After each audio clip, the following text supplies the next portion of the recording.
Aita for going no contact with my manipulative in-laws? I didn't think I would ever get to this point, but here I am, sitting on my couch, staring at my phone with a mix of dread and relief. The decision to go no contact with my in-laws wasn't made lightly, but after years of emotional manipulation and toxic interactions, I finally reached my breaking point. It all started innocently enough when I married my husband, Jake, 5 years ago. I was excited to become part of a new family, but I quickly realized that his parents had a different vision of what that meant. They were charming at first, always smiling and welcoming, but beneath that veneer lay a web of control and expectations that would soon entrap me. It began with subtle comments about how I should dress or how I should decorate my home. They would criticize my cooking or my approach to parenting, suggesting that I was not good enough for their son. I tried to brush it off, thinking they meant well, but it became increasingly clear that they thrived on criticism and guilt. Their behavior escalated when I became pregnant with our first child. Suddenly, my body was no longer my own. It was a topic of discussion at family gatherings. "Are you really going to eat that?" they would ask, scrutinizing my choices.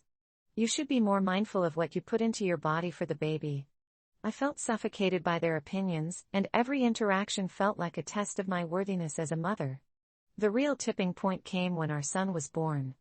Jake and I were ecstatic, but my in-laws turned what should have been a joyous occasion into a power struggle. They insisted on being present in the delivery room, which made me uncomfortable. I thought it was a private moment meant for my husband and me, but they argued that they had a right to be there since they were family. Jake, caught between his loyalties, ultimately sided with them. The birth itself was overwhelming, and when my son finally arrived, my in-laws invaded the room like a storm, demanding to hold him and take pictures. I remember feeling a wave of resentment wash over me as they fawned over him while I lay exhausted in bed. Their behavior didn't stop there. They insisted on choosing our son's name, stating that it was a family tradition to honor a relative. They even created a family tree, tracing their lineage and inserting our son's name in the middle, as if it were their right. I felt completely powerless, and every time I voiced my concerns to Jake, he brushed them aside, insisting that they were just excited grandparents. I began to feel like a stranger in my own home, and the emotional manipulation reached a boiling point during my son's first birthday party. I had envisioned a small gathering with close friends and family, but my in-laws took over the planning, inviting their friends and turning it into a lavish affair that felt more like a wedding than a birthday party. When I expressed my desire for a more intimate celebration, they accused me of being ungrateful.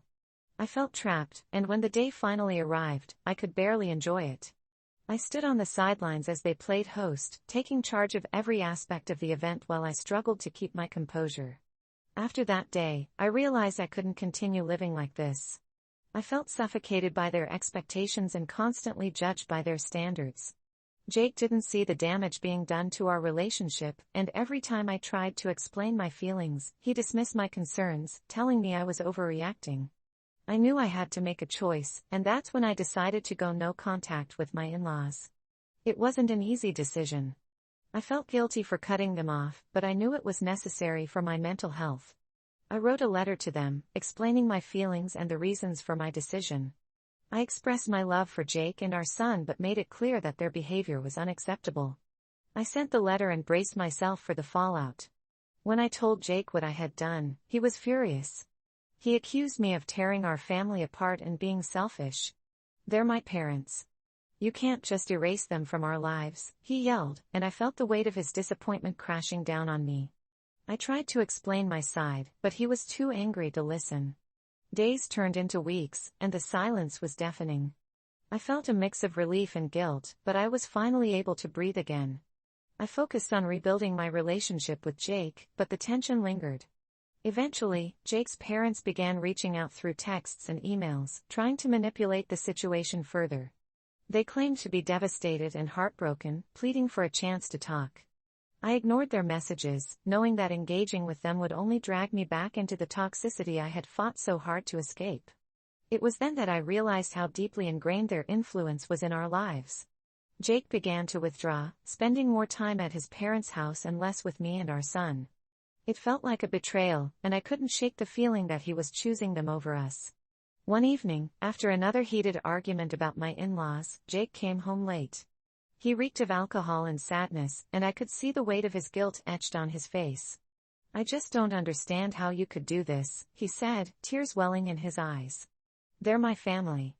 I felt my heart break for him, but I also felt an overwhelming sense of anger for how he had failed to protect me. "You're choosing them over our family," I replied, my voice trembling. "You don't see how toxic they are." In that moment, I realized we were at a crossroads. I loved him, but I couldn't continue living in a situation where my mental health was compromised. I made the tough decision to give him an ultimatum. "You need to choose, Jake. It's either me and our son or them." His face twisted in anguish as he realized the gravity of the situation. He took a step back, visibly shaken by my words. "I can't do that," he whispered, his voice cracking. "They're my parents." I felt like my heart was shattering, knowing that he was unable to see the toxicity that had infiltrated our lives. Days turned into weeks, and the tension in our home grew unbearable. I focused on my son, pouring my love into him while Jake remained distant, torn between his parents and his family. Eventually, the breaking point came during a family gathering at my sister's house. Jake's parents showed up uninvited, determined to make their presence known. I felt my heart race as I watched them waltz into the party, their smiles wide and fake. They immediately began taking charge, asking my sister questions about the decorations and planning the menu without so much as a hello to me. I felt my blood boil as they ignored my existence, and when they pulled my son away to show him off to their friends, I snapped.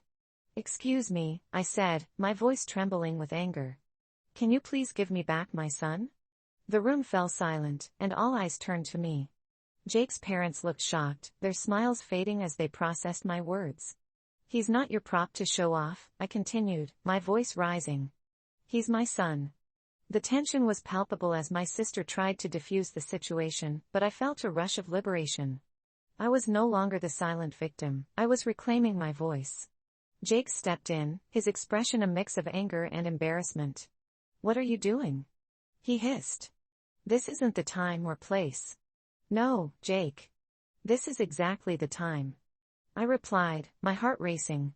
"I'm done playing nice. Your parents are manipulative, and I refuse to let them dictate our lives any longer." The argument escalated, and it felt like a dam had finally broken. I didn't hold back, laying bare all the resentment I had been holding inside. I spoke about how their behavior had affected me and how their constant manipulation had put a strain on our marriage. I could see the shock on everyone's faces, including Jake's. He looked torn, caught between defending his parents and protecting me. Finally, after what felt like an eternity, Jake's parents retreated, their smiles replaced by scowls. They left the party in a huff, and I felt a strange sense of victory. I had finally stood up for myself, but it came at a price. The aftermath was brutal. Jake was furious and hurt, and our relationship became strained. I felt like I had taken a bold step for my mental health, but it had shattered the fragile bond we had built over the years. "You didn't have to do that," he said, his voice barely above a whisper. "You could have just let it go." "I couldn't let it go anymore, Jake. I needed you to see how toxic they are," I replied, my heart aching. But I knew he was still blinded by his loyalty to them, and the gulf between us grew wider. I started to question my decision to go no contact. Was I wrong for wanting to protect myself? Had I destroyed my family in the process? As days turned into weeks, I found solace in the support of my friends and sister, who reassured me that I had made the right choice. They reminded me of the emotional toll my in-laws had taken on my mental health. I began to rebuild my life, focusing on my son and my own well-being, but the pain of losing Jake lingered like a shadow. Eventually, I reached out to a therapist who helped me process my feelings of guilt and anger. I began to understand that going no contact wasn't a punishment, it was a necessary step.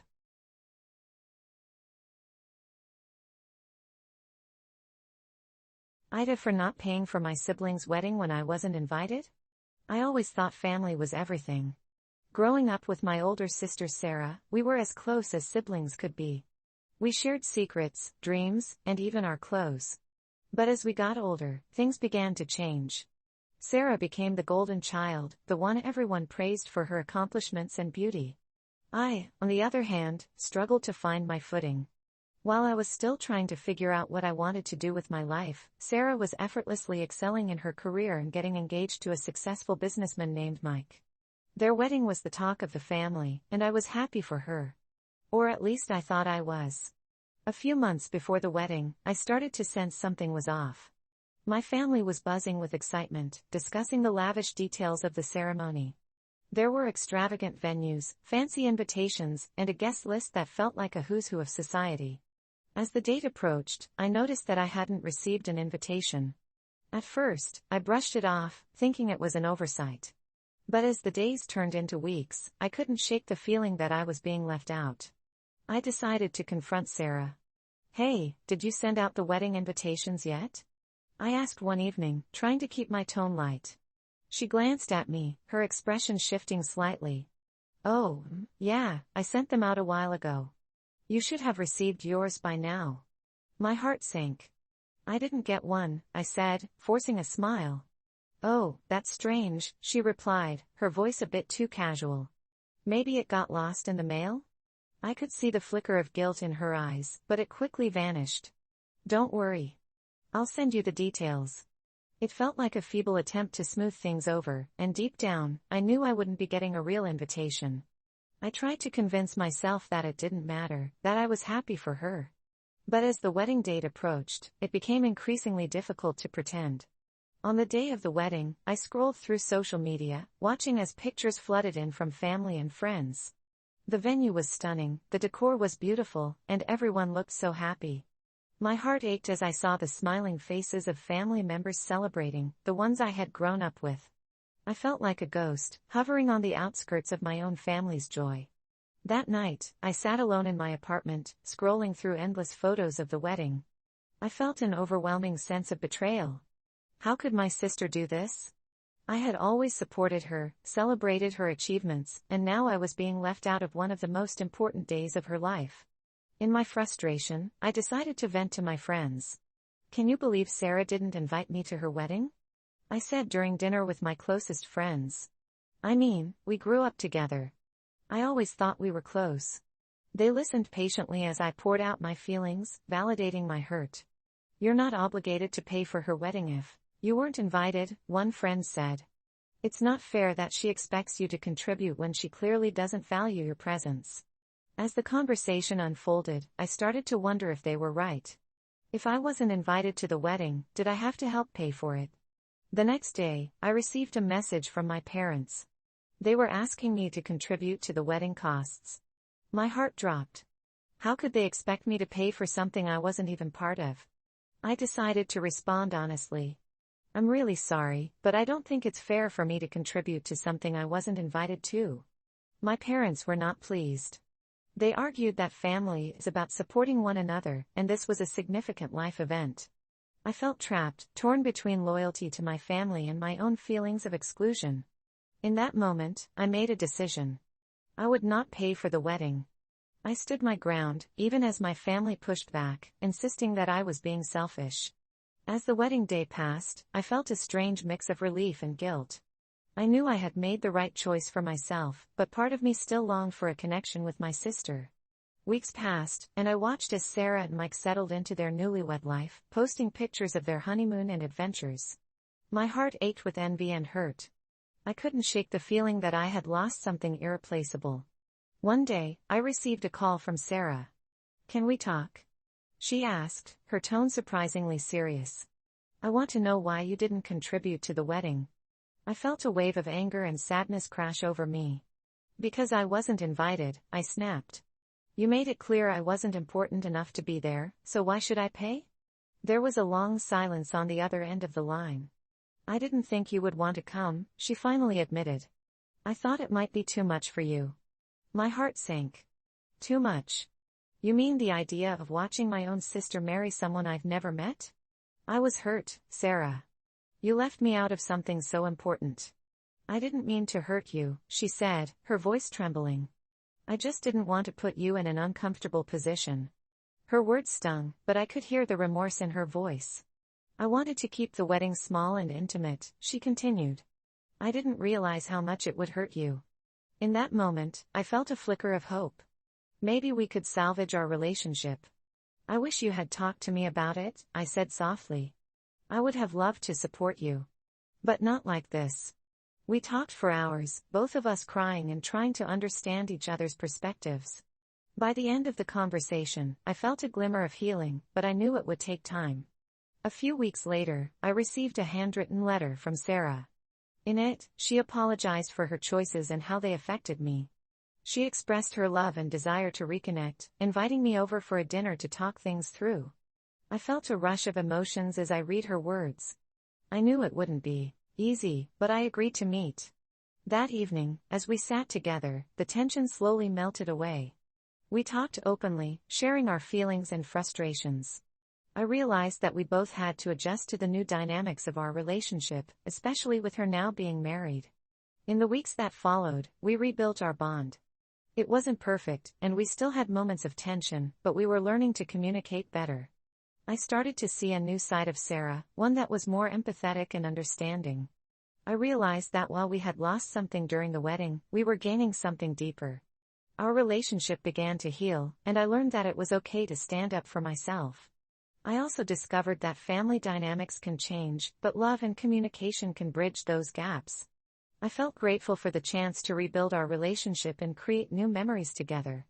So, Aita for not paying for my siblings' wedding when I wasn't invited? No, I realized that it was my right to prioritize my feelings, but it also taught me the importance of open communication in relationships. Sometimes, it takes a painful experience to truly understand each other, and I'm grateful that we were able to come together in the end.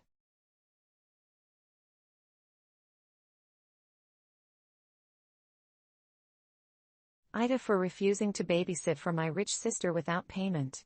It all started when my sister, Claire, called me out of the blue, sounding frantic. She and her husband, Tom, had a fancy gala to attend, and they needed a last-minute babysitter for their two kids, Noah and Mia. I could already hear the stress in her voice as she explained how they couldn't find anyone else. I considered it for a moment. After all, I love my niece and nephew, and they were usually a joy to be around. But then I remembered how Claire had always treated me like I was beneath her. She and Tom were wealthy, living in a sprawling mansion in an affluent neighborhood, while I was still renting a small apartment, struggling to make ends meet with my job as a graphic designer.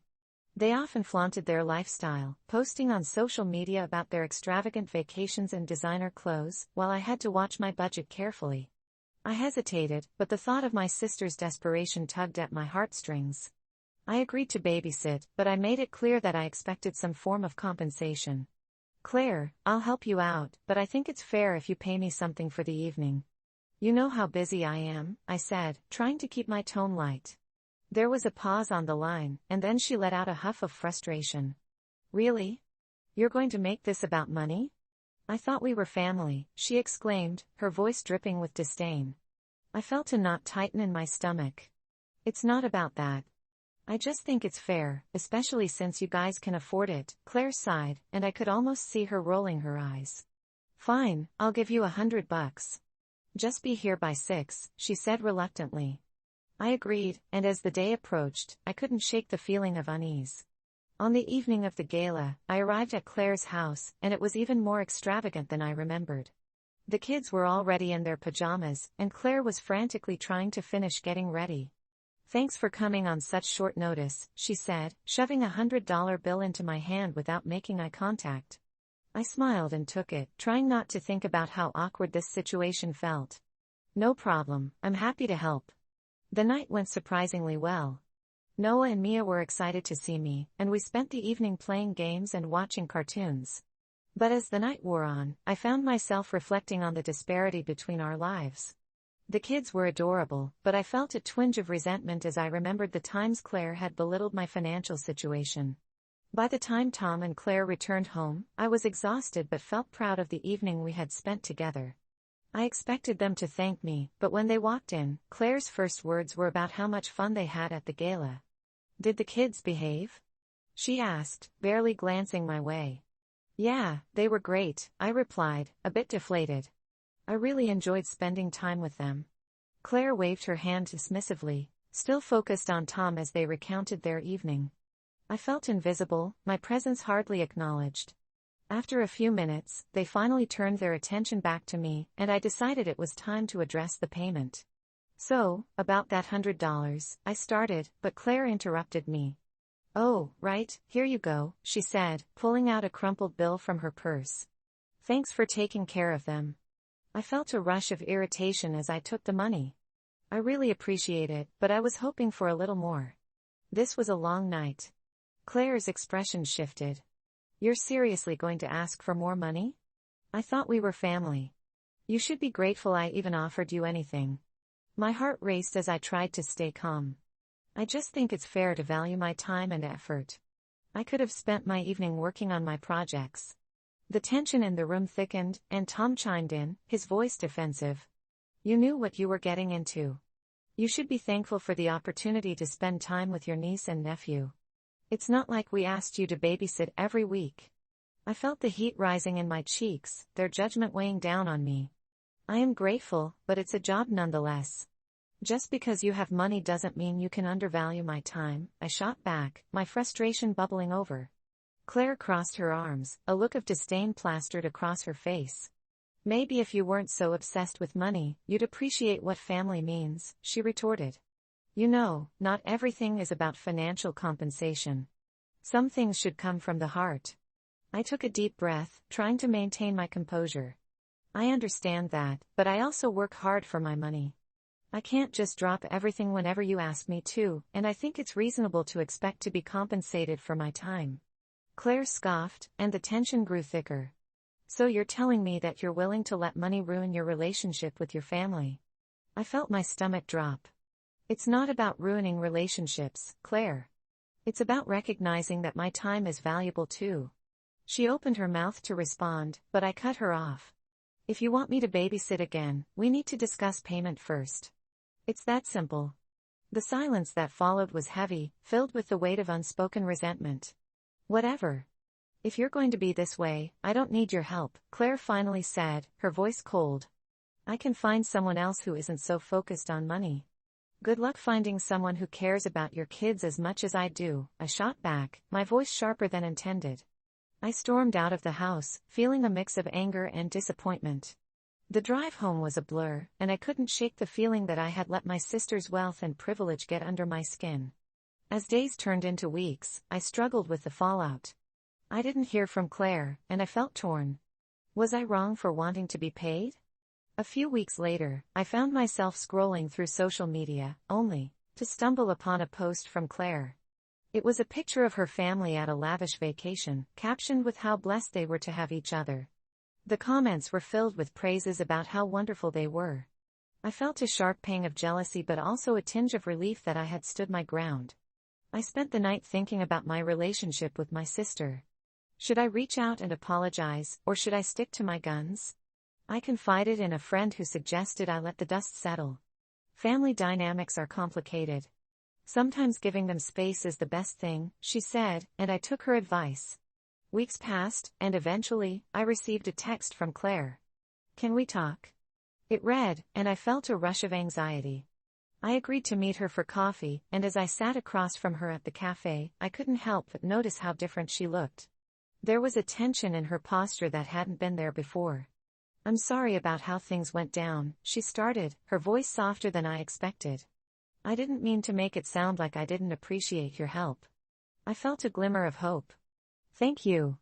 I just wanted to feel valued too, I replied, trying to keep my emotions in check. Claire nodded, a hint of understanding in her eyes. I realize now that I took you for granted. I'm sorry if I made you feel like you weren't important. I just got caught up in the moment.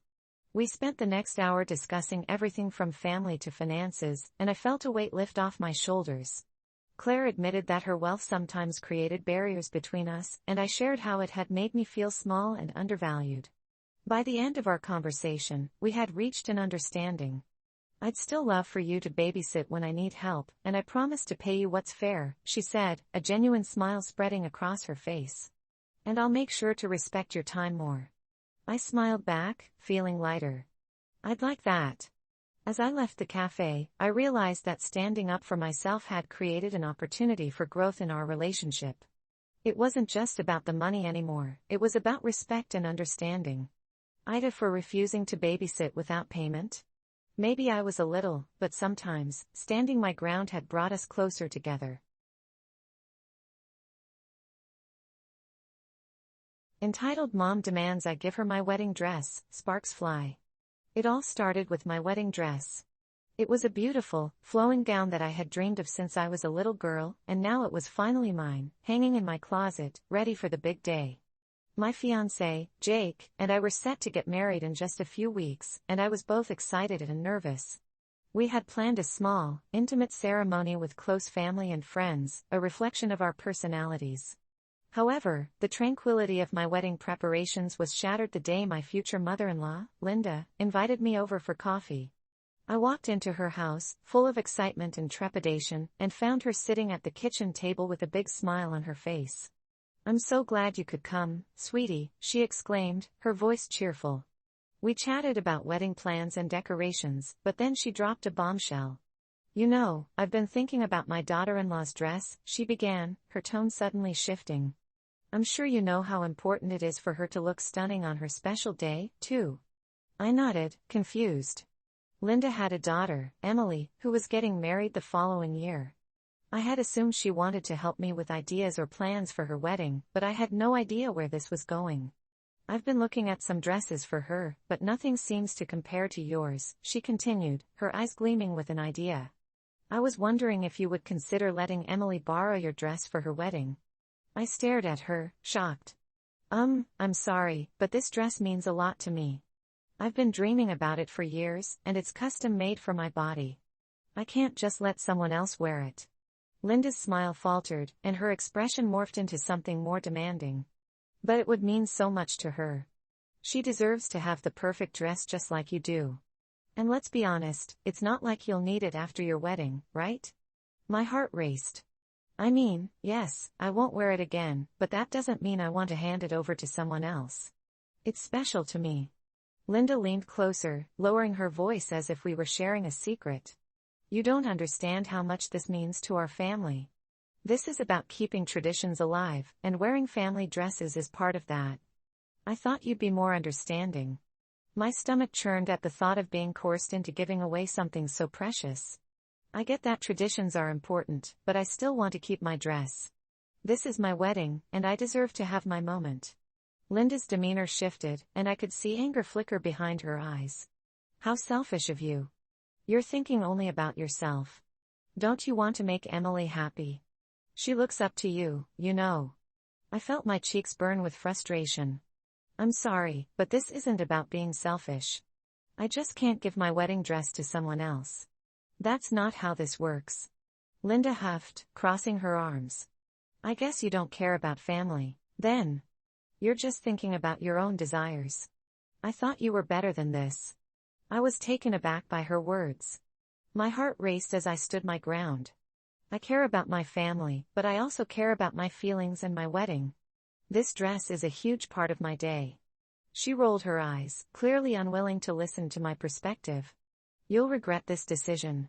Emily deserves the best, and it's not like you have a personal attachment to the dress. You won't wear it again, so what's the big deal?" My anger flared. "That's not the point. I won't wear it again, but that doesn't mean I should just give it away. It's mine." Linda's eyes narrowed as if she was calculating her next move.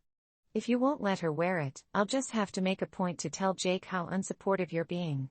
Maybe he'll change his mind about marrying you." The words hung in the air, and I felt a wave of fury wash over me. "You wouldn't dare," I exclaimed, shocked that she would stoop so low. "This isn't about Jake. It's about my dress and my wedding." I could feel my heart pounding in my chest. "If you want to play these games, go ahead. I'll tell him exactly what you've been saying about this dress." Linda's expression hardened. "Go ahead. But don't be surprised when you lose him. Family is everything, and you clearly don't understand that." I turned on my heel and stormed out of her house, my mind racing with a mix of anger and disbelief.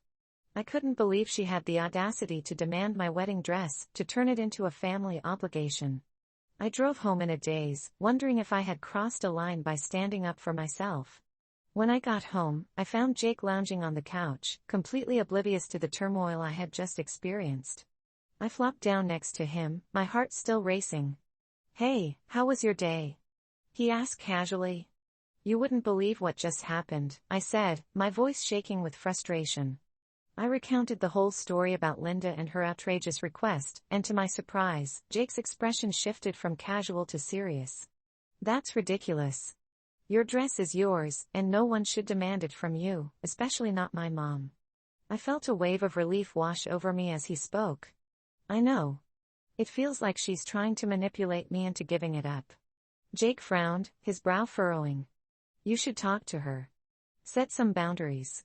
She shouldn't be threatening you like that. I nodded, knowing he was right.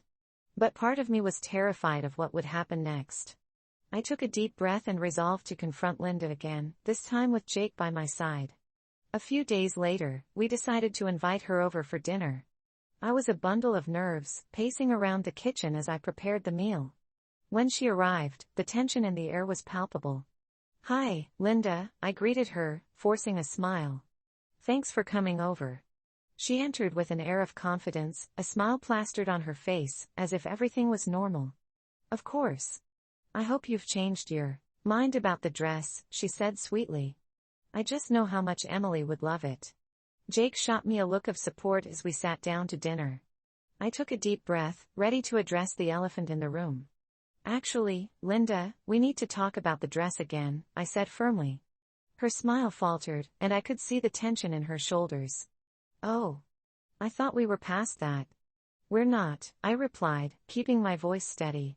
I feel like you've crossed a line by demanding my wedding dress and trying to manipulate me into giving it up. Linda's expression hardened, and I could feel the atmosphere in the room shift. Manipulate you?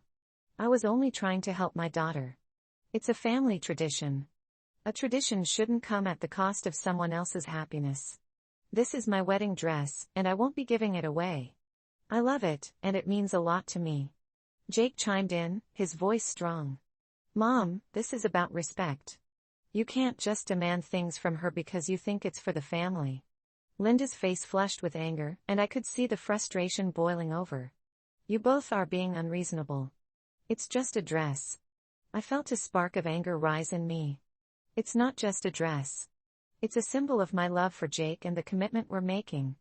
It's about my moment, my experience. Linda's voice rose, and I could feel the tension escalating. You're being selfish. You're ruining our family's tradition. I could see the sparks flying between us, and the room felt charged with emotions. No, you're ruining our relationship with your entitled demands. I shot back, my heart pounding in my chest. This isn't just about Emily, it's about you trying to control everything. Linda glared at me, her eyes filled with fury. If you don't care about family, then maybe you shouldn't be marrying my son. I felt my heart drop at her words. You don't get to decide who Jake marries. He chose me.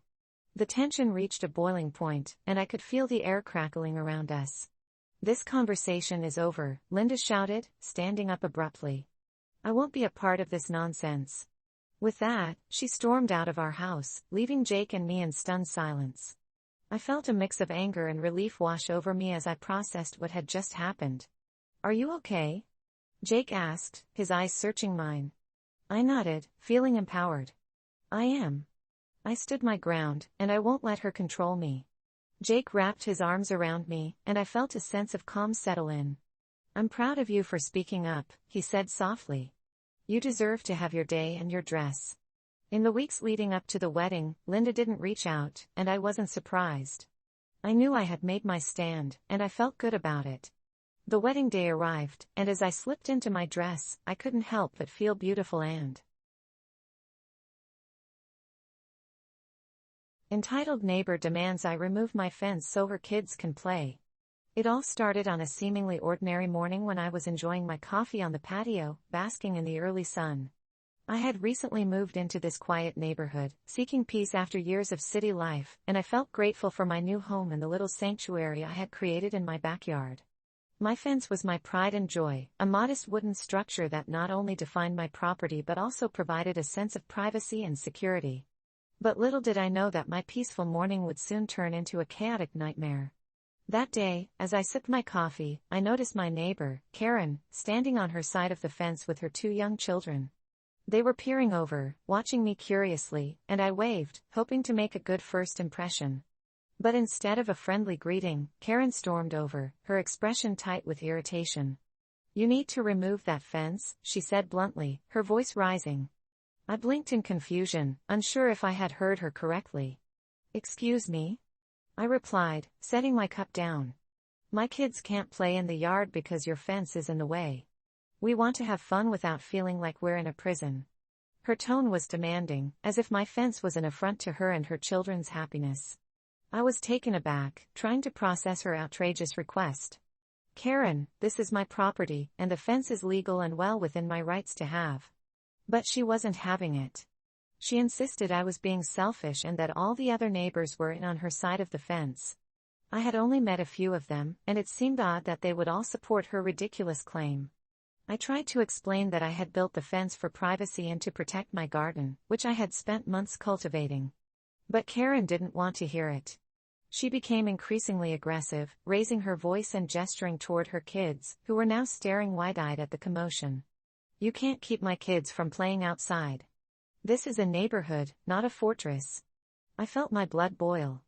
I had always been respectful to my neighbors, but her entitlement was unbelievable. I stood my ground, explaining again that I wasn't going to remove my fence, but the conversation escalated. She threatened to involve the homeowners association, which only infuriated me further. I knew I had followed all the regulations when I installed the fence, and I wasn't about to back down to someone who believed she could bully me into doing whatever she wanted. That evening, I spoke with a couple of my other neighbors, hoping to get their perspective. They had all been friendly and welcoming, and I felt confident they would have my back. To my surprise, they were just as baffled by Karen's behavior as I was. "She's always been like this," one neighbor told me, shaking their head. "She thinks she's the queen of the block. You did the right thing by putting up that fence." Relieved to hear support, I returned home, with a renewed sense of determination. The next few days, however, became a blur of escalating tension. Karen seemed to take my refusal as a personal affront, and she began to wage a campaign against me. It started with passive-aggressive comments when we crossed paths in the yard, followed by her children making noise as they played right up against my fence, trying to provoke me. I could hear their laughter mingled with their mother's pointed remarks about how they could have so much more fun if only the fence were gone. It was exhausting. Then, a week later, I found a flyer stuffed in my mailbox, advertising a neighborhood meeting to discuss property lines and fences. My heart sank. I immediately knew Karen had orchestrated this to turn everyone against me. I debated whether or not to attend but ultimately decided I needed to defend my rights. The meeting was packed, and I felt a knot form in my stomach as I walked in. Karen was already there, talking animatedly with other neighbors, and I could see her glancing my way, a smirk playing on her lips. I took a seat, trying to remain calm as I listened to her weave a tale about how I was an antisocial neighbor who didn't care about the happiness of children. My heart raced as she presented her case, exaggerating the situation and framing herself as the caring mother. When it was my turn to speak, I stood up, my palms sweating. "Look, I'm not against kids playing outside, but I have a right to my property and my fence," I said, trying to keep my voice steady. "It's not fair to ask me to remove something that is perfectly legal and installed according to all regulations." There were murmurs in the crowd, some in support and others unsure. I could see Karen's expression change from smug to furious as I spoke. She shot back, "What about my children's happiness? You're the only one with a problem here." The crowd began to shift, and I could feel the tension rising. I pointed out that her behavior was not just unreasonable, it was toxic, and I deserved to enjoy my home without being harassed. As the meeting went on, I received support from several neighbors who shared their own experiences with Karen's entitled behavior. I felt empowered, but as I glanced at Karen, I could see her fuming. It was clear she didn't like being challenged, and I knew this wouldn't end well. After the meeting, I thought things would settle down, but I was wrong. Karen escalated her attacks. She began to spread rumors about me, claiming I was the worst neighbor and that I had put up the fence as an act of hostility. I started receiving strange looks from people I didn't even know, and I felt like an outcast in my own neighborhood. One evening, I returned home to find that someone had knocked over a part of my fence. It was minor damage, but it sent chills down my spine. I immediately suspected Karen or one of her kids. I spent the next few days on edge, keeping an eye out for anything unusual. Then, a few days later, I found A nasty note taped to my front door, filled with insults and demanding I remove the fence. I was livid but also scared. I knew I had to document everything, so I began taking photos of my fence, the note, and any further incidents. I also reached out to the Homeowners Association for advice, hoping to find some resolution.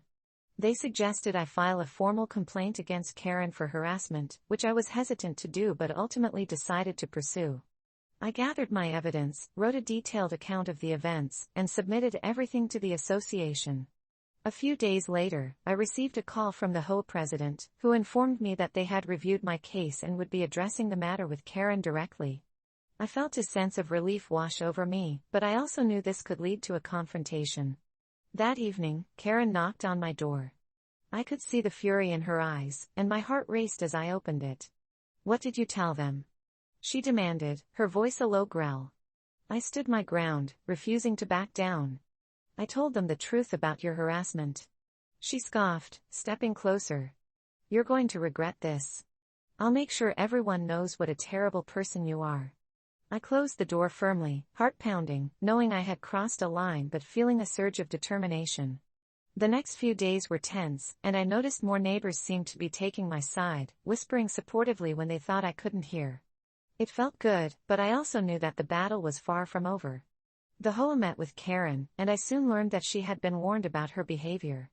But instead of backing off, she became more aggressive.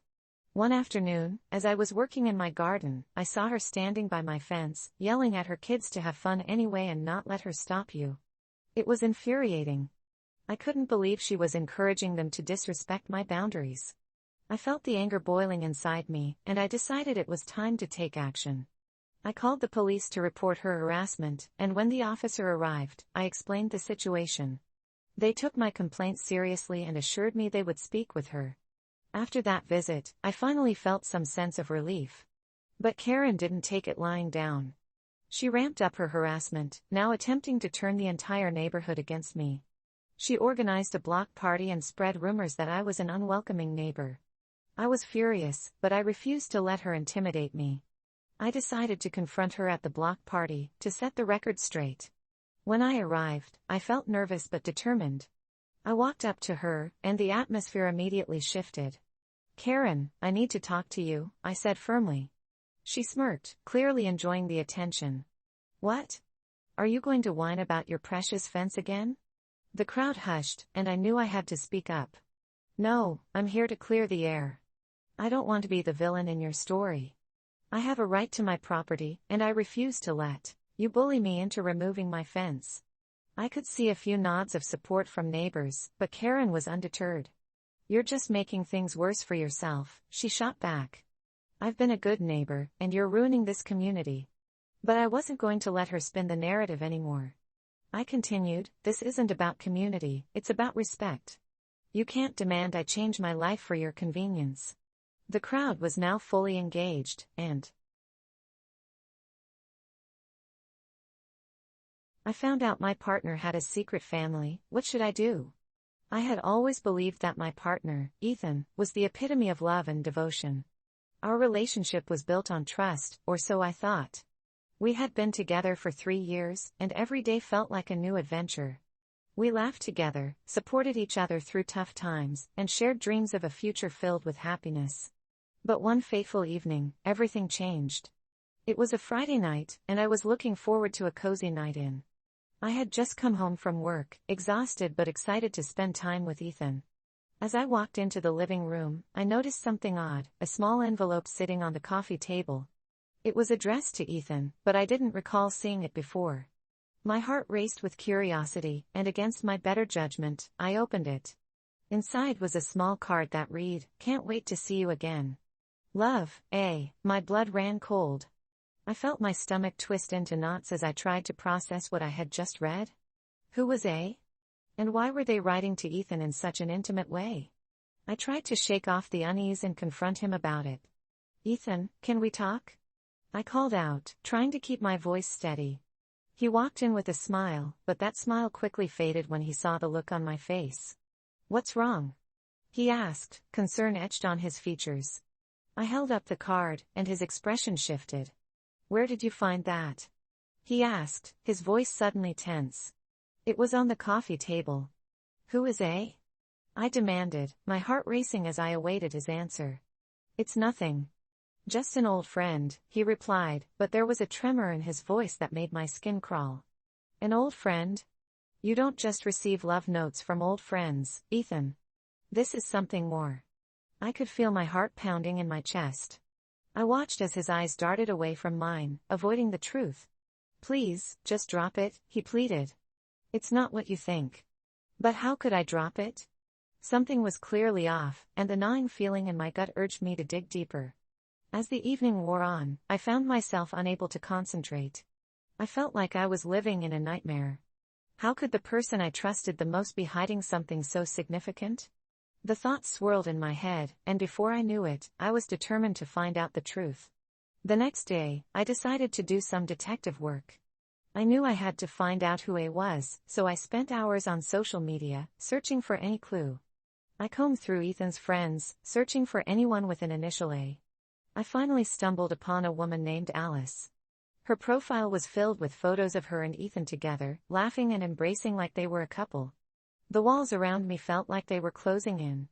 I scrolled through her page, and it was as if I had uncovered a hidden world, a life I didn't know existed. In one picture, they were on a beach, their arms wrapped around each other, looking so in love. My heart sank. I felt nauseous as I continued to dig deeper, finding posts where Alice referred to Ethan as her boyfriend. A knot tightened in my stomach as the pieces fell into place. I had to confront him, but I needed to gather more evidence first. The following week, I decided to follow Ethan one day. I wanted to see where he went when he said he was working late. I watched him leave the house, my heart racing as I slipped into my car and followed him. It was a nerve-wracking drive, and I fought the urge to turn back, but my determination pushed me forward. He led me to a quaint little house on the outskirts of town, a place I had never seen before. As I parked down the street, my heart raced with a mix of fear and anger. I watched as he approached the front door and knocked. A few moments later, the door swung open, and there she was, Alice.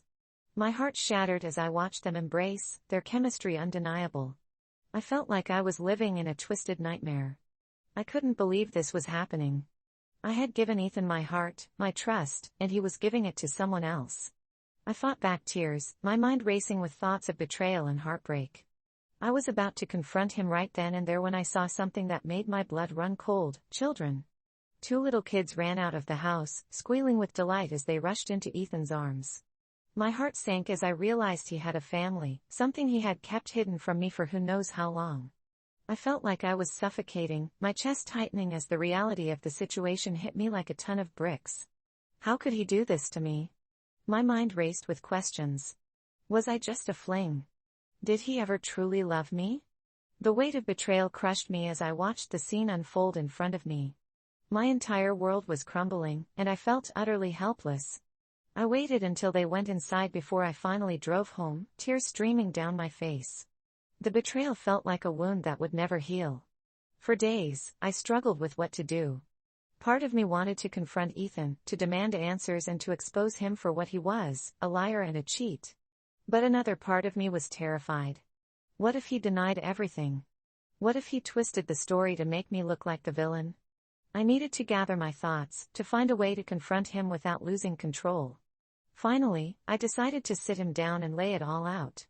One evening, as we were preparing dinner together, I felt a surge of courage. "Ethan, we need to talk," I said, my voice steady. He looked at me, the concern in his eyes betraying the calmness he tried to project. "What's wrong?" "I found something, and I can't ignore it any longer," I said, taking a deep breath. "Who is Alice?" The silence that followed was deafening. His face drained of color, and I watched as he opened his mouth to speak but couldn't find the words. "You know who she is, don't you?" I pressed, refusing to let him dodge the truth. "She's just a friend," he stammered, but I wasn't buying it. "A friend who you've been lying to me about for years?" I pressed. "A friend you have children with?" The color returned to his face, but this time it was anger. "What are you talking about?" He snapped. "You don't know what you're saying." "I know exactly what I'm saying. I followed you, Ethan. I saw you with her and the kids. How could you do this to me?" His expression shifted, and for a moment, I saw vulnerability in his eyes, but it quickly morphed into defensiveness. You don't understand. It's complicated. Complicated? I shouted. You've been lying to me. You've built a whole other life while I was here waiting for you. The confrontation escalated, emotions running high as we shouted back and forth. He tried to justify his actions, claiming he didn't want to hurt me, that he loved me but didn't know how to end things with Alice. But all I could hear were excuses. The betrayal cut deep, and the love I once felt for him turned to resentment. I felt like I was standing on the edge of a precipice, ready to jump into the unknown. In the end, I told him I couldn't stay in a relationship built on lies. I packed my bags and walked out, the weight of the decision heavy on my shoulders. As I drove away, tears streamed down my face, but a strange sense of relief washed over me. I realized that I deserved better, that I was worthy of love and honesty. In the months that followed, I focused on healing. I sought therapy, surrounded myself with supportive friends, and began to rebuild my life. I learned to let go of the pain, to embrace the future with open arms. It was a long and difficult journey, but I emerged stronger and more resilient than ever. As for Ethan, I never looked back. He tried to contact me, but I blocked him on everything. I refused to let his lies seep back into my life. I had found my voice, and I was determined to reclaim my happiness. I discovered that sometimes, losing someone you love can lead to finding yourself. So if you ever find yourself in a similar situation, remember to trust your instincts and value your worth. You deserve a love that's true and unwavering, not one built on deception.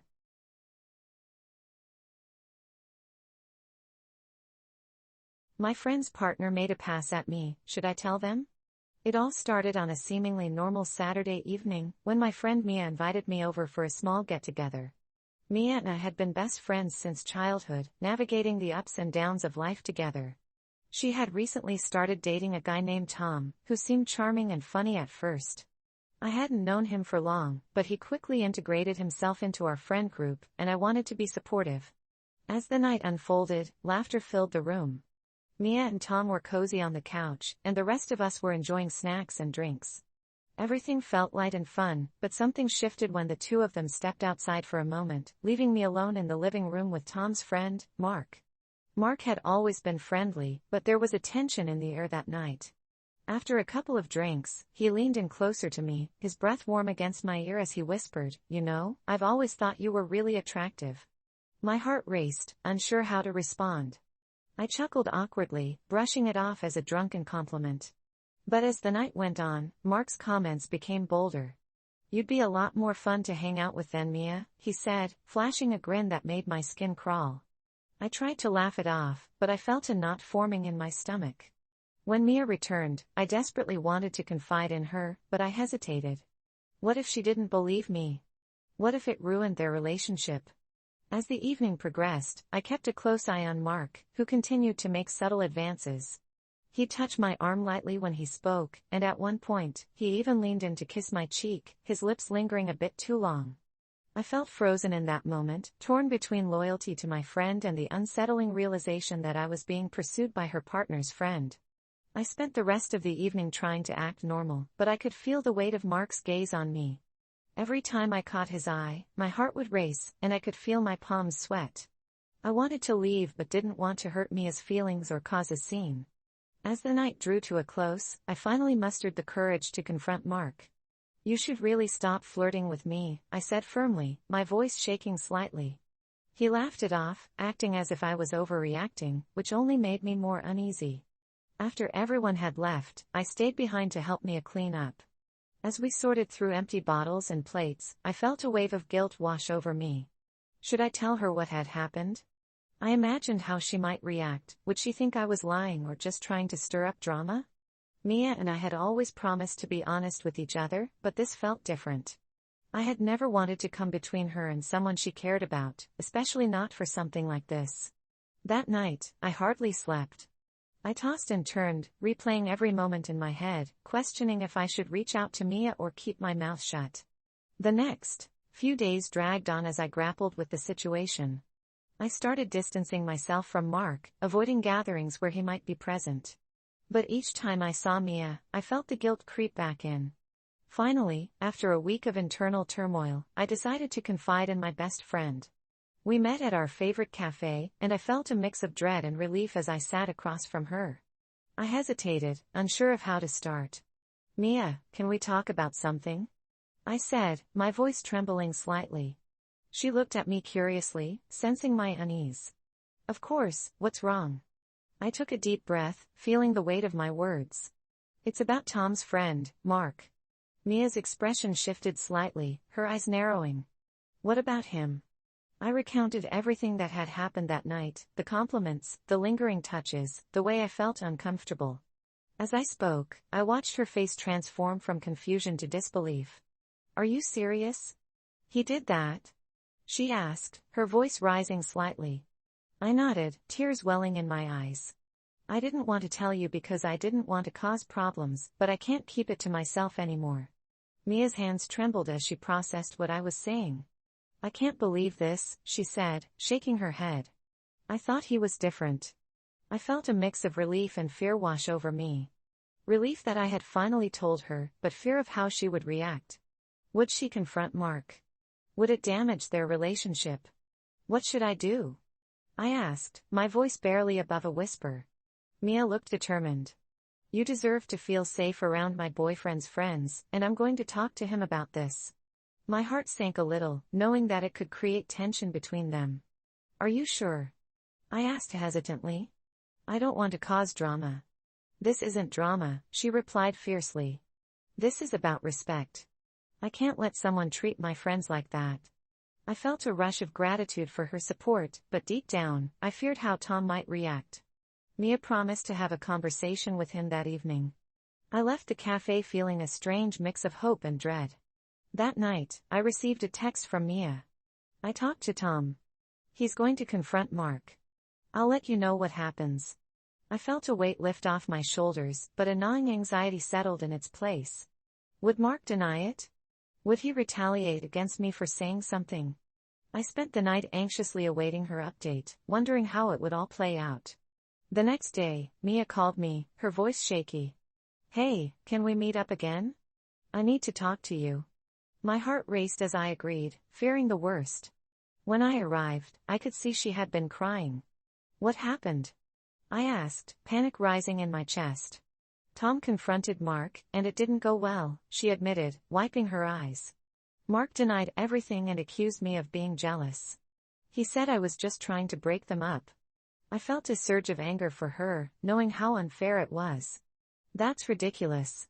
You're not jealous, you're protecting yourself and your friends." Mia nodded, clearly hurt. "But Tom is caught in the middle. He doesn't know what to believe." As we talked, I felt an overwhelming urge to take responsibility for what had happened. "Maybe I should reach out to Tom," I suggested. "I can tell him what Mark said and how uncomfortable I felt." "Are you sure?" Mia asked, concern etched on her face. "I don't want you to feel pressured." I took a deep breath, determined to take action. "I need to be honest with him, for both of our sakes." That evening, I texted Tom, asking if we could talk. He replied almost immediately, agreeing to meet. As I walked into the coffee shop, my heart raced. When I saw Tom, he looked tense. "Hey," he said, offering a weak smile. "I've been hearing some things." I nodded, trying to keep my voice steady. "I just wanted to clear the air about Mark. He made me uncomfortable at the party, and I feel like it's important you know what happened."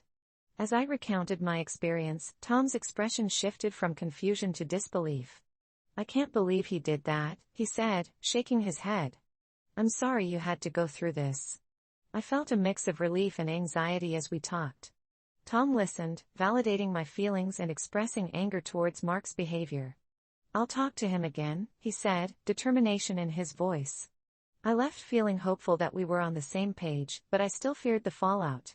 In the following days, the tension in our friend group was palpable.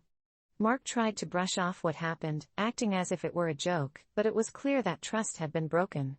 Mia and Tom had to reevaluate their relationship with him, and it strained their dynamic.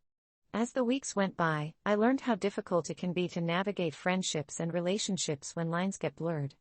Eventually, Tom decided to cut ties with Mark, realizing that his behavior was unacceptable. Mia supported him wholeheartedly, and I felt a mix of relief and guilt for how everything unfolded. I knew that I had done the right thing by speaking up, but it came at a cost. I still worried about how Mark would react if he found out I had spoken to Tom. But as time went on, Mia and Tom grew stronger, their bond solidified by the challenges they faced together. And I felt grateful to have friends who valued honesty and respect above all else. So, my advice to anyone in a similar situation: speak up. It's never easy, but your feelings matter, and standing up for yourself can lead to a healthier, more honest environment. Sometimes, you have to take risks to protect the ones you love, and in the end, it's worth it.